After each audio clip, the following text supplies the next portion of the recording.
Mr. Speaker, with respect,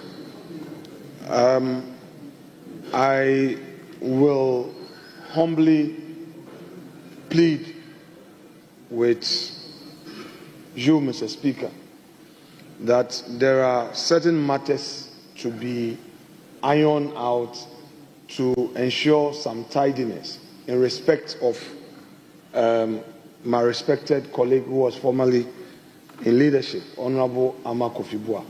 There was a certain understanding of between myself and the chair. I was supposed to see the final report. I wouldn't want to stall the process, but I would plead with you that whilst we make the contributions, we get into, I would engage him to be sure that what we did is what exactly we have here. Because there was, under normal circumstances, upon completion of that exercise, I was supposed to at least see.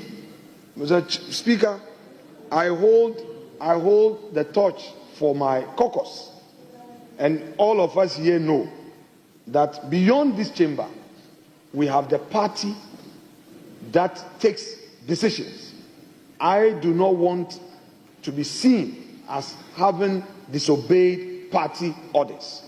So I would want us to place that of Honorable Armah Kofi Buah on ice so that we resolve.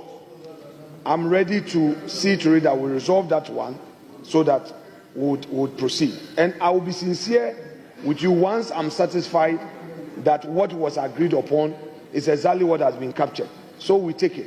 I'm not here to stall anybody's approval process, but I must be sure that what has been agreed has been done. In all fairness, Mr. Speaker, thank you very much. Mr. Speaker, I'm grateful for the opportunity to thank His Excellency the President for the message on the state of the nation that he has just delivered. Mr. Speaker, I need to remind you that the people of Ghana have already given their verdict on the true state of the nation. And that verdict was very, very clear. Economic hardship, huge debt overhang, high youth unemployment, hopelessness, and more. And we are thanking him for this.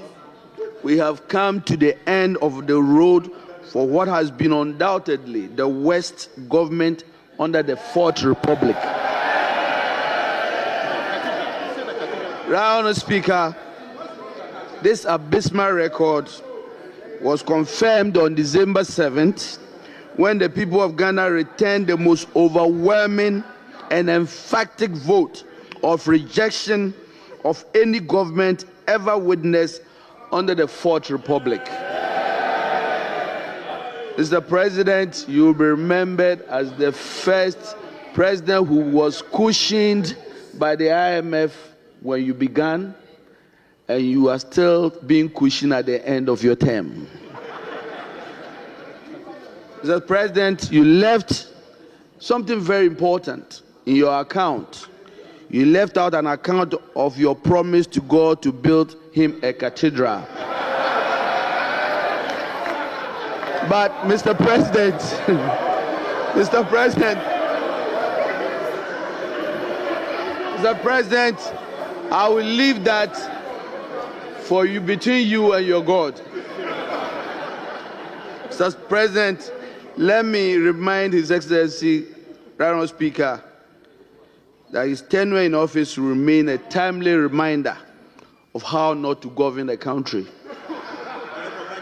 But let me also be quick to assure the good people of Ghana that hope is on its way.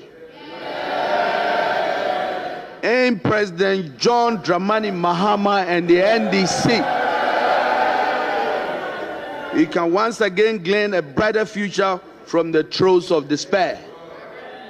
Together we will work hard to lift ourselves from this historic low and reclaim our place, our glory as the Black Star of Africa.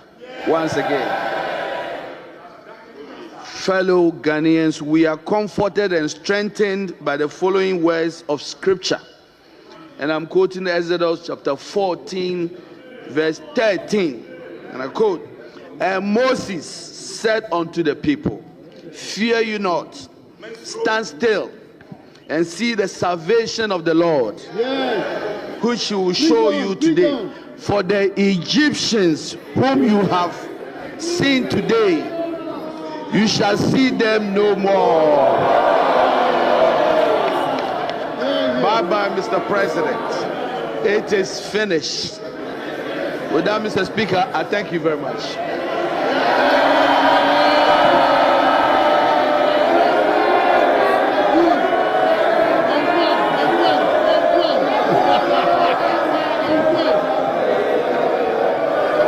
January 2025, and with the permission of the chair, I want to quote extensively your words.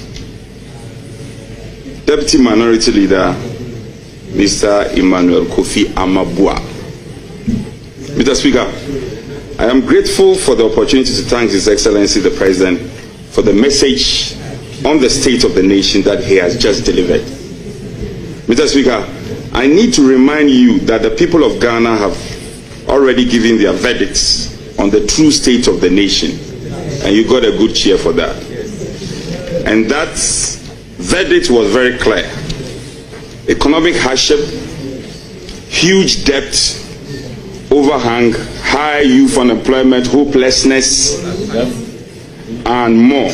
We have come to the end of the road for what has been undoubtedly the worst government under the Fourth Republic. And you got a good cheer for that. Mr. Speaker, this abysmal record was confirmed on 7 December 2024 when the people of Ghana returned the most overwhelming and emphatic vote of the rejection of a government ever witnessed under the Fourth Republic. There should be calm. I have engaged you extensively on this matter. It was a very emotional moment for a president who was exiting. And you know that it was not all hopelessness under His Excellency President Akufo-Addo. You have spoken in admission of some of the high things that President Akufo-Addo did, the free SHS and many others. Sitting in this chair now, the benefit of hindsight and reflecting deeply, would you say that these words were harsh on the outgoing president, and when you are given the opportunity, you will retract some of them in part and apologize unreservedly? Thank you, Chairman. Chairman, I have enormous respect for President Akufo-Addo, any president that will occupy this highest seat of our land, because the decisions that they are confronted are enormous and grave. And so I don't think we take that lightly at all. As deputy majority leader, I had a duty that day. And I believe, and that's what I thought, I believe those were words that resonated with the people of Ghana. Now, if there are words that came out that sounded in any way disrespectful, I'll regret it, because the intention was never to disrespect the president at all. It was simply to talk about the government of the day. And yes, obviously there were very good things, some things that were done that obviously we can talk about, that were right, obviously. But I was reflecting the views of the people of Ghana, who felt that they have gone through so much hardships. And that's why the reference was to his government and not to his person. Thank you.